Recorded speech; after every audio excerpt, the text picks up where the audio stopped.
Howdy neighbor, how is your garden growing? Mine, I feel like I'm doing a really good job this year with my vegetables. I'm feeling very proud of myself. So speaking of vegetables, today what we're going to be doing is we're going to be talking about what to plant in March. We're going to, of course, go over some March vegetable garden tips, and we're going to wrap up this February harvest so I can pull it in and start processing it. So if you're looking to join me and hang out or get some tips for today, then that's what we're gonna do. So when it comes to March, we're definitely moving out of the cool months, and we are for sure in warmer weather. Whether you're in North Florida to South Florida, the freezes are behind us. So what does that mean for our cold weather crops? Well, we're basically done with cold weather crops. But for Central and North Florida, you might be able to sneak in some things like some carrots or onions, those fast-acting cold weather crops that can take some heat. Those you can still get in now. But of course, it is warm. It is warm, and some may even say it is hot, which is why we can definitely be doing some of our warm weather crops, planting things like tomatoes, peppers. I'm gonna be doing a lot of pepper planting this month. You also can plant things like corn, squash, beans, and cucumbers. Now here's the thing, if you're gonna go and do seeds or even starts, watch out for the pest pressure because it is coming in full force. We know that because we are starting to see loads of butterflies here in the garden, from spicebush swallowtails to black swallowtails to all sorts of moths. And why that's important is, well, those are often the bugs that are going to be starting to nibble at your vegetables. But that's not the end of the world. If the plant is well established, they can take a little bit of nibbling, from your brassicas to your tomatoes. It's only when they're in those vulnerable stages that we really got to worry about losing our plant and our crop. So if you are going to put in seedlings, go ahead and watch out for those little caterpillars that are going to be coming and trying to munch them all away. And consider doing things like maybe putting netting or keeping them in a protected area until they've got a really established root system so that they can handle that bit of pest pressure that's going to come during this season. Now for my Central and South Floridians, I mean, it's warm, but it's also heading into like hot, which means we can start some of our hot weather crops. This is things like roselle, sweet potatoes, loofah. You could get them going as early as March. So consider adding some hot weather crops so that you can have maybe an earlier fall harvest with those ones. Now, a couple of things to consider while we're in the month of March. One, it's warming up, which no duh. But there's some things that are happening because of this change. One, the great migrations north. That's gonna be birds and that's gonna be butterflies. Some of your moths, they are heading north. And why that is important is there is a whole slew of bugs that people don't like on their vegetables, but really they're just caterpillars. And some of the ones that we may be thinking about, black swallowtails, which use carrots as your host plants, long-tailed skippers, which will use your beans as host plants. Of course, our hawk moths, which use any of your nightshade plants as host plants. That's going to be your peppers, your tomatoes, your eggplants. That's their favorite.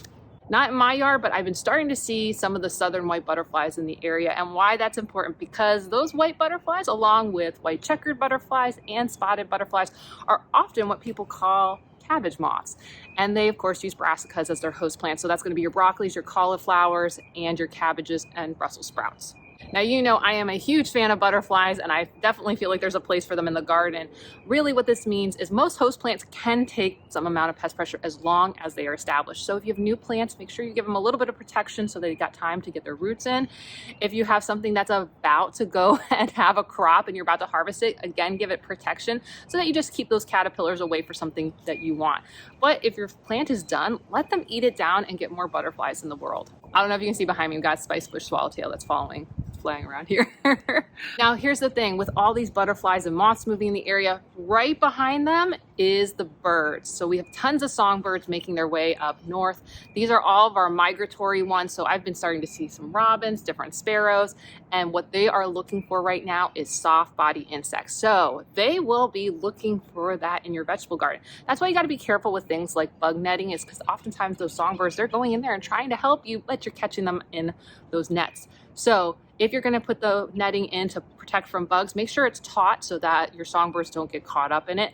And if there is a way for them to get in, there's also a way for them to easily get out. And check it regularly just to make sure if there is a trap bird that you can let it back out. Now, what's also happening in March is we are in the dry season, which means there is not a lot of rain coming in, but with the temperature rising, there's a lot of evaporation happening. So you're gonna start seeing some white puffy clouds that'll give us a little bit of shade and break up the heat in the sun. But it also means that our water table is going to be dropping really low. It's been dropping since November, but now we are starting to head towards the lowest points, which means that even plants that have really well-established root systems may not be able to reach all the way down to the water that's in the ground. That means if you don't have irrigation or do regular waterings by hand, you will start to see plants that are stressed out. This is why native plants do really, really well this time of year and actually start blooming when a lot of our exotic plants that we bring in don't, because oftentimes they have 3-foot, 5-foot, 6-foot tap roots that go way down and can actually reach resources. But when it comes to vegetables, most vegetables at most only have 18 inches. So you will need to be making sure that you water at least twice a week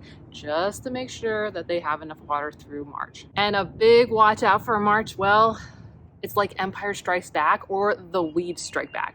If you have not been staying up with your weeding, they are about to explode on you. The temperature right now is allowing them to come back. And this is where ones that had deep tap roots and they went dormant through the winter, they are gonna come back in full force. I have been seeing Brazilian pepper tree popping up all over the place, and that is one of those ones that has a really deep taproot system. So if you're not sure how to identify it, I do have a video. I'll link it at the end and I'll put it in the description so you know how to recognize one of the top invasive species / noxious weeds that you do not want to let get in your garden. And I have another video that will help you identify lots of weeds. I will also link that in the description so that you know what you may or may not want to keep and some interesting info about weeds that just pop up during this time of year. And as we are continuing to heat up, well, it's gonna only get hotter. So if you've been thinking about doing some of those big projects and you wanna avoid the hottest and most humid times of year, well, get those big projects done. So whether you wanna do raised beds, trellises, or build a huge vegetable garden like I just did over the last couple months, go ahead and get those going. Down in the description, I will also link the good, the bad, and the ugly of trellises so you can think about whether you wanna put in a trellis or not. And I will also give you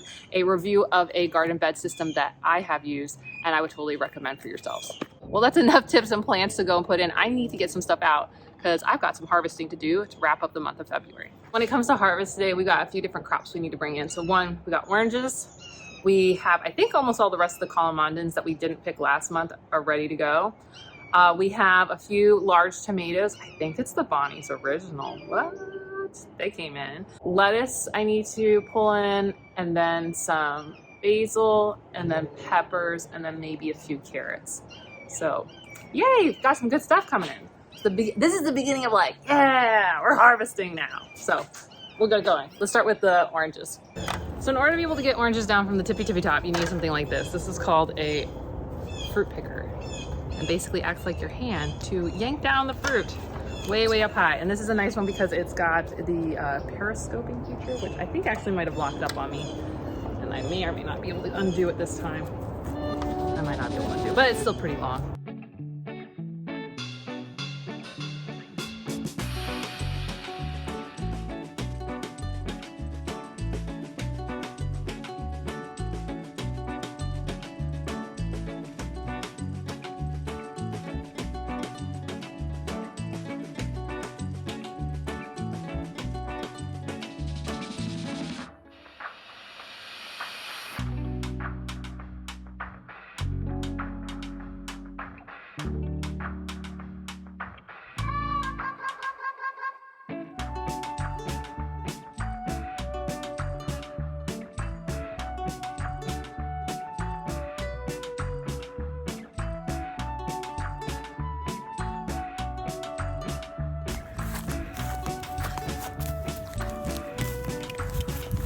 Okay, how much leaves and moss do I have in my hair? Okay, well that was an exercise. Glad I did it early in the day. So next we're gonna go do colamondins, which are way easier because they're at like this level.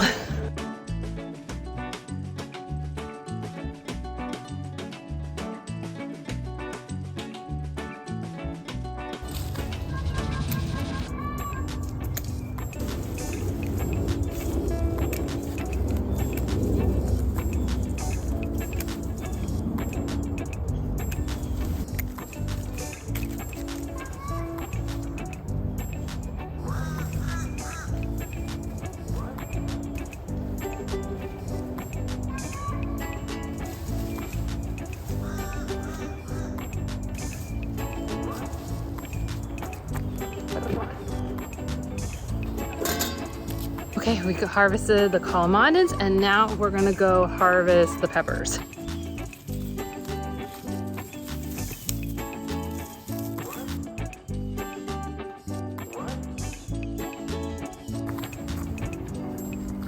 Doing a quick sweep of the Everglades tomatoes that have grown over here, because I keep finding a little bit of this and that, but I think I picked them all the other day. Looks like we've got some Romas or grape tomatoes coming in.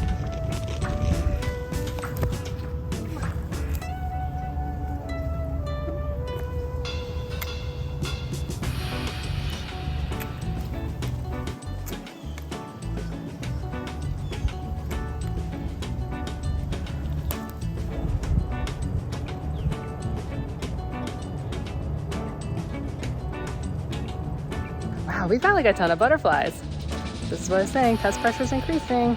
So, not that these butterflies will cause any problems. These are all Gulf fritillarias and monarchs that are hanging out here. But let me give you a quick tour of like what's going on in the vegetable garden before we go and tally up all the numbers, so you can kind of see what's going on in my garden versus what goes on in yours. First and foremost, we clearly have not cleaned up our garden yet. That's basically what we're going to be doing this coming weekend. So we will clean up all the trellises. These papayas need to have a little bit cleaned up off of them. They're about ready to be harvested.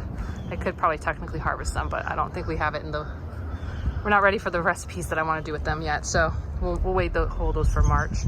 Seminole pumpkin. This is the Seminole pumpkin we planted in 2021. That's right. Over a year and a half ago, and it has never died. It just keeps re-rooting and coming along, and it's been throwing out flowers. So we've got some, see like a closed male flower here, and I don't know if we got any females right here, but I know we do have pumpkins already growing all over the place, which is going to make it challenging for us to clean this mess up, because I've already got fruit on the vine. Oh, here's another one, here's another one. Oh geez, we're gonna have a ton of pumpkins. We haven't even finished last year's crop. I mean, we were gonna have some pumpkin Alfredo this week, but we still have 30 pounds of pumpkins easily. I mean, I'm gonna have to learn how to pressure can the pumpkins, because yeah, we got a bunch coming in. Oh, here's another female flower. I'll show you what they look like. There's a female flower. They're a lot bigger when they're open in the morning. They are as big as my face, but you can see there's a fruit. And then here's one it tried to do, and then I didn't like whatever it didn't like, and it aborted that one. But if I come a little bit further back, boom, it kept that one. Oh my, there's already one there. Oh, okay, well, we may be having lots of pumpkin in the month of March, but you can see the vine is everywhere. Tell Ben, I was like, we may have to forgo some of this pumpkin harvest that's already growing, because it is all over my native wildflower area, and I don't want that.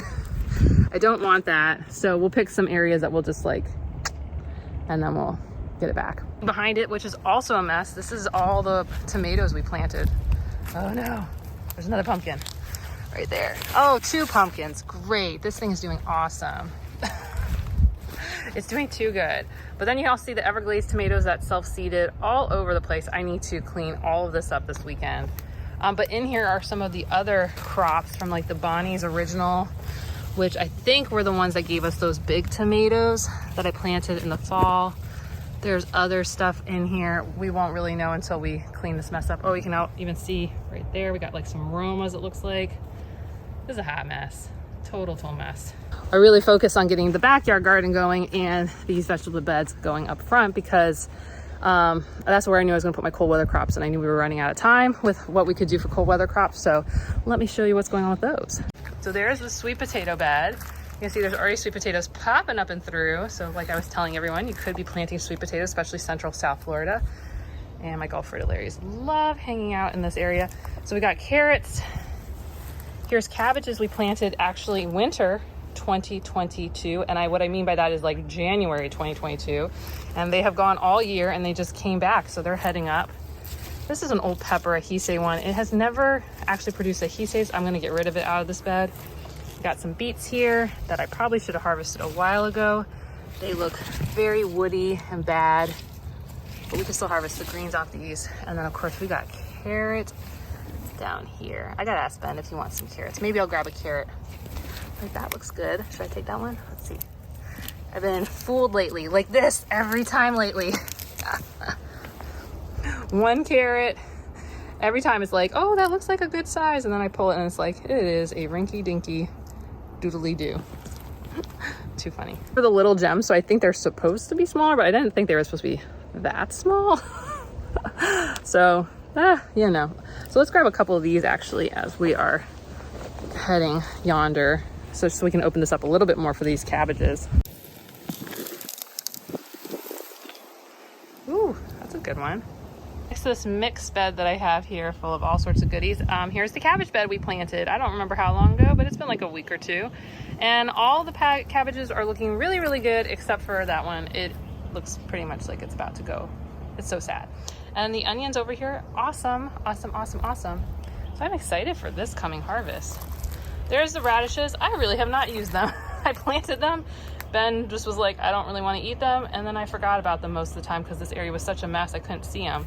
So we might grab some radish greens, but not today.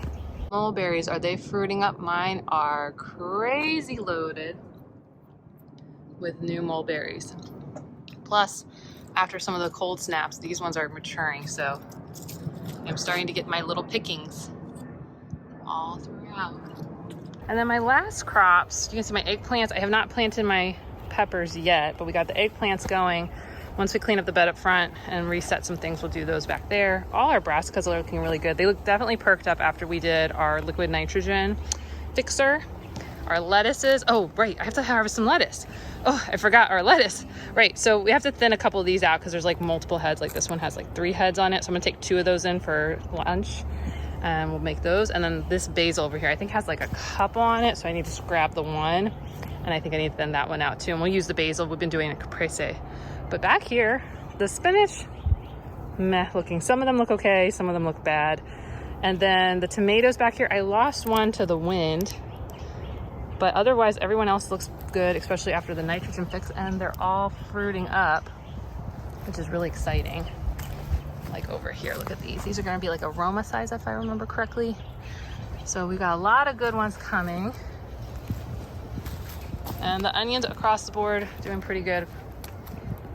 Overall, I would say the back garden looking great. Just needs to be finished. That's my biggest thing, is finishing it. The butterflies have loved it. All the Gulf fritillaries and monarchs have been hanging out like crazy in this area. Oh, look at that. There's a zebra longwing too, being territorial.